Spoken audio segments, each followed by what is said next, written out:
The room is tilting. Not physically, you know that, but it's tilting anyway, the way a boat tilts when you're not the one steering it. There's a ringing sound arriving from somewhere behind your ears, except it's not really behind your ears, it's inside them, and it's getting louder the way a kettle gets louder right before it screams. Your vision is closing in from the edges, like someone is slowly pulling a drawstring bag shut around the world, and you are the last thing left inside it. Your palms are wet, your mouth creased like a coin. Somebody nearby is asking if you're okay, and you can hear the question perfectly, but forming an answer feels like trying to lift a piano with your tongue. And then, nothing. Yep, that's me. You're probably wondering how I ended up narrating my own blackout from a permanent front row seat in the afterlife. Oh, hey there. I should mention I'm dead. Have been for a while. Time works differently once you're on this side of things, mostly because there isn't any, so a while could mean decades or it could mean the length of a mildly boring Tuesday. I genuinely can't tell anymore. What I can tell you is that I've spent an enormous, unreasonable, borderline cosmic amount of that non-time watching humans live inside bodies they clearly did not read the manual for. And out of everything I've watched, the eating, the drinking, the falling asleep at red lights, the truly heroic decision-making around gas station sushi, nothing happens more often, more suddenly, and with less warning than the thing that happened to me in that opening scene. You pass out. Not dramatically, usually, not like the movies where someone swoons gracefully backward into a waiting armchair. Usually it's ugly. Usually it's a countertop or a church pew, or in my case, a DMV waiting room, which honestly might be the single most humiliating place a person can lose consciousness, and I say that as someone who now has an eternity of comparison data. So let's talk about it. Let's talk about what your brain is actually doing in those last few seconds before the lights go out, because it is doing something. It is not just failing. It is running a very old, very specific, very deliberate emergency program that your body has been quietly rehearsing since before you were born. Your body is not trying to make you comfortable in that moment. Your body is trying to keep you alive, even when it looks from the outside exactly like it's killing you. Here's the embarrassing part nobody tells you about fainting. It usually starts with something completely mundane. For me, it was a blood draw, a nurse, a needle, a paper form asking if I'd eaten breakfast, which I had not, which noted for later, we'll come back to that. I watched the needle go in. Big mistake. Huge. Which brings us to something stranger than most people realize. Fainting at the sight of blood or needles is one of the only fear responses in the entire human nervous system that does the opposite of what fear normally does. Every other fear response, a bear, a mugger, a boss walking by while you're on Reddit, spikes your heart rate and blood pressure, fight or flight, adrenaline. Your body prepares to run or throw hands. But blood injection injury fear is different. It's known in the research as a biphasic response. First, there's a brief spike. Heart rate and blood pressure jump up just like normal fear. Then, within seconds, your body slams on the brakes. Heart rate crashes. Blood vessels throughout your body dilate, especially in your legs, meaning blood pools downward instead of circulating. Blood pressure crashes. Blood flow to your brain drops below the threshold it needs to keep you conscious. You go down. This entire chain from trigger to blackout often takes less than 60 seconds, sometimes far less. Your brain isn't malfunctioning here. It's following an ancient overeager safety protocol that occasionally fires at the wrong target, the biological equivalent of a smoke detector going off because you made toast slightly too aggressively. Let's slow this down because the last few seconds before you black out are genuinely one of the strangest experiences your brain will ever produce, and it happens in a very specific order. T-minus 15 to 20 seconds. Your vision starts to gray or tunnel. This isn't your brain shutting down yet, it's actually your eyes. The retina is one of the most metabolically demanding tissues in your entire body, and it is exquisitely sensitive to even small drops in blood pressure. Your retina starts failing before your brain does, which is why everything went dark is almost always the first symptom people report, even though the brain itself is still very much online at that point. T-minus 10 to 15 seconds, sweating increases, skin turns pale, and you may feel intensely nauseated. This is your sympathetic nervous system throwing one last panicked flare before the vagal response overwhelms it. T minus 5 to 10 seconds, hearing becomes muffled or distant, like you're underwater. Interestingly, hearing tends to be one of the last senses to fully go, which is a detail that shows up again and again in accounts of people regaining consciousness, where the first thing they report is sound returning before vision does. T minus 3 to 5 seconds, cognitive processing starts to fragment. This is the point where trying to speak or respond to a question genuinely feels like moving through wet cement, because your prefrontal cortex, the part handling complex thought and language, is one of the more energy-hungry and therefore more vulnerable regions of the brain when blood flow drops. T minus 0, loss of consciousness, postural collapse, you fall. And here's the detail that reframes the entire event. Falling down is not a failure of the system. Falling down is the fix. This is one of my favorite pieces of hidden logic in the whole human body, because on the surface, it looks like the cruelest design flaw imaginable. You're already in danger, your brain isn't getting enough blood, and the solution your body chooses is to collapse your entire skeletal structure onto the nearest hard surface. Yes, on purpose. Blood pressure is fighting gravity every single second you're upright. Your heart has to work to push blood roughly 1.5 feet uphill to reach your brain when you're standing. When blood pressure crashes and that uphill battle becomes impossible, your body has exactly one fast, free, zero-effort solution available. Remove the hill. By collapsing you to a horizontal position, gravity stops being the enemy. Blood that was pooling in your legs and abdomen can now reach your brain without a fight. This is precisely why the standard first aid response to someone who's fainted or feels like they're about to is to lie them down and raise their legs. You are simply finishing early what the collapse was already trying to accomplish. Your body is willing to sacrifice your dignity, your favorite mug, and possibly your dental work on the edge of a coffee table in exchange for restoring blood flow to the one organ it absolutely cannot let go dark for more than a few seconds. That's the trade the whole system is built around. Sacrifice the body's position to save the brain's function.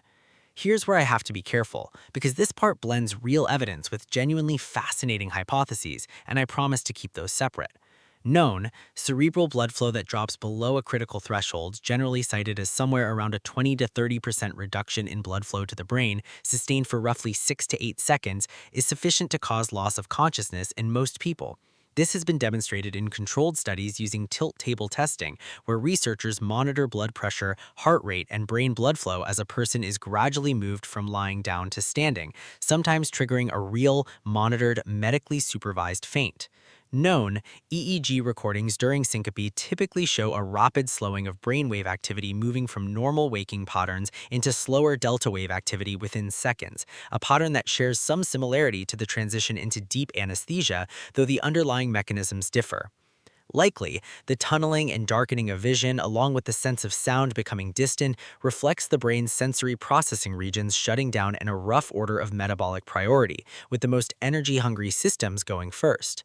Hypothesized, not proven, some researchers have proposed that certain vivid experiences reported around fainting, including brief tunnel vision-like effects and sensations of detachment, may share partial mechanistic overlap with phenomena reported in near-death experiences, though this remains an active and genuinely unsettled area of research, and I won't pretend otherwise. Unknown exactly why some people faint from triggers as mild as standing up in a warm room while others can watch actual surgery without blinking remains poorly understood. Genetics likely plays a role. So does baseline blood pressure regulation, but the full picture isn't there yet. Your brain, in that final stretch of consciousness, isn't dramatically shutting down like a computer losing power all at once. It's losing function in layers, roughly in order of how metabolically expensive each layer is to run. The most pricey, complex processing shutting off first, the more ancient survival circuitry holding on the longest. Quick bursts because your brainstem doesn't have time for a full lecture. The brain makes up about 2% of your body weight, but uses roughly 20% of your resting energy, which is why it's the first organ to complain when the power gets cut. Fainting from standing up too quickly is common enough that it has its own name, orthostatic syncope, and it happens because gravity yanks about half a liter of blood down into your legs the instant you stand, before your circulatory reflexes catch up. Yawning right before fainting is extremely common and is thought to an attempt by your nervous system to increase blood flow and oxygenation, though the exact mechanism of yawning in general is still debated. Convulsive syncope, brief jerking or twitching movements during a faint, happens in a meaningful percentage of vasovagal episodes and is frequently mistaken by bystanders as a seizure, even though it's a completely different mechanism. Coughing hard enough, laughing hard enough, or straining on the toilet can all trigger fainting through pressure changes in the chest that momentarily reduce blood return to the heart. These are grouped under situational syncope. Let's talk numbers, and let's make them mean something instead of just floating there uselessly. Research on the general population suggests that somewhere around 1 in 3 people will experience at least one fainting episode at some point in their life. Picture a full elevator, the kind that fits about 10 or 12 people. Statistically, 3 or 4 of the people in that elevator have hit the floor at least once, somewhere, for some reason. Fainting-related visits account for a significant share of emergency department presentations, and studies on hospital data have found that it's responsible for roughly 1 to 3% of all ER visits in some healthcare systems, which sounds small when you remember how many people walk into an ER on a given day, and realize that's still tens of thousands of people a year in a country the size of the US, all going down for a reason that in the overwhelming majority of cases turns out to be completely benign. Tilt table studies, the ones where doctors strap a person to a table and slowly tilt them upright while monitoring their vitals to deliberately provoke a vasovagal response, have been used since the 1980s and remain one of the more reliable ways to diagnose the condition, precisely because they let researchers watch the entire cascade happen in slow motion under controlled, monitored conditions, rather than piecing it together after the fact from someone's blurry memory of a DMV waiting room. Myth 1. Fainting means something is seriously wrong with your heart. Reality, most fainting is vasovagal, an overreaction of a normal reflex, and is not a sign of serious heart disease. Why it's false, the vast majority of syncope cases in otherwise healthy people are triggered by predictable things like pain, heat, dehydration, standing too long, or emotional stress, not underlying cardiac disease.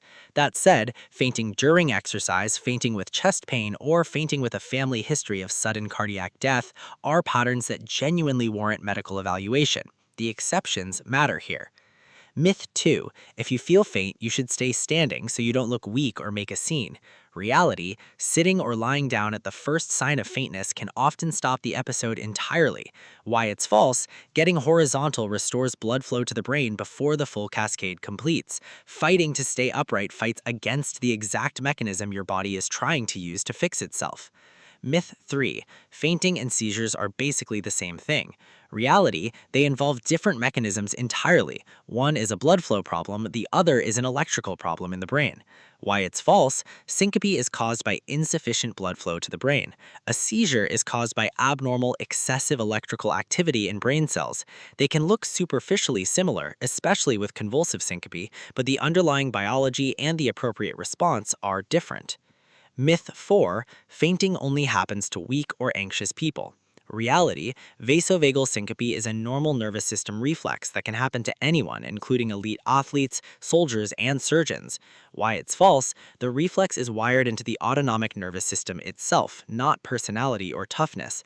Plenty of extremely composed, physically fit people have gone down at a blood draw. You wake up at 2 a.m. needing the bathroom. You stand up too fast, the room tilts. This one has a name, Micturition syncope, fainting related to urination, and it's a genuinely elegant little trap of overlapping mechanisms. You're dehydrated from sleep, it's the middle of the night so your blood pressure is naturally at its daily low point thanks to your circadian rhythm. You stand suddenly, which yanks blood downward faster than your reflexes can compensate, and straining or the act of urinating itself can trigger a brief vagal response. Stock all 4 factors together and down you go on the bathroom tile at 2 a.m. with genuinely nobody around to catch you. This is one of the more common ways people are found unconscious on bathroom floors, and it's exactly why doctors often recommend sitting rather than standing for middle-of-the-night bathroom trips if you're someone prone to fainting. Here's where the rule breaks in an interesting way. Not everyone experiences the classic warning signs before fainting. Some people, particularly older adults and people with certain autonomic nervous system conditions, experience almost no prodrome at all. No graying vision, no nausea, no sweating, just consciousness and then not. This is more dangerous specifically because there's no warning window to sit or lie down in, which is part of why unexplained falls in older adults get taken seriously by physicians even when the person insists they simply tripped. There's also a rarer flip side. Certain individuals with a condition affecting the autonomic nervous system's baseline regulation can have chronically low blood pressure and still remain conscious and functional because their brain and blood vessels have adapted over time to operate efficiently at pressures that would drop most people to the floor. The body doesn't run one universal script. It runs a script with regional variations, exceptions, and the occasional rewrite. Here's the part your body hopes never happens, but which, statistically, somewhere right now is happening to somebody. Once cerebral blood flow drops below that critical threshold for long enough, consciousness is not a choice anymore. This is worth sitting with for a second, because there's a common and understandable belief that you can fight losing consciousness through willpower. You can delay it, sometimes by sitting or lying down at the first symptoms, but once the cascade has genuinely started, once blood flow has dropped past that line for those crucial 6 to 8 seconds, no amount of gritted teeth or deep breathing is stopping it. This is the point of no return, and frankly, it's not really a tragedy. It's a rescue mission disguised as a collapse. Your brain is choosing to go briefly, deliberately offline in the safest position gravity allows, specifically so it doesn't have to go offline permanently. Turning all of this fear into something you can actually use, because that's the whole point. Learn your personal warning signs, the specific combination of nausea, tunneling vision, cold sweat, or ringing that shows up for you before you go down. Sit or lie down the moment you notice them. Don't wait to see if it passes on its own. If lying down, elevate your legs above heart level to help blood return to your brain faster. Cross your legs and tense your leg and abdominal muscles if you can't lie down. This genuinely helps push blood back upward and has been shown to reduce fainting episodes in people prone to fainting. Stay hydrated and don't skip meals, especially before situations you know are triggers, like blood draws or standing for long periods. Stand up slowly, especially after lying down for a while, giving your circulatory reflexes time to catch up with gravity.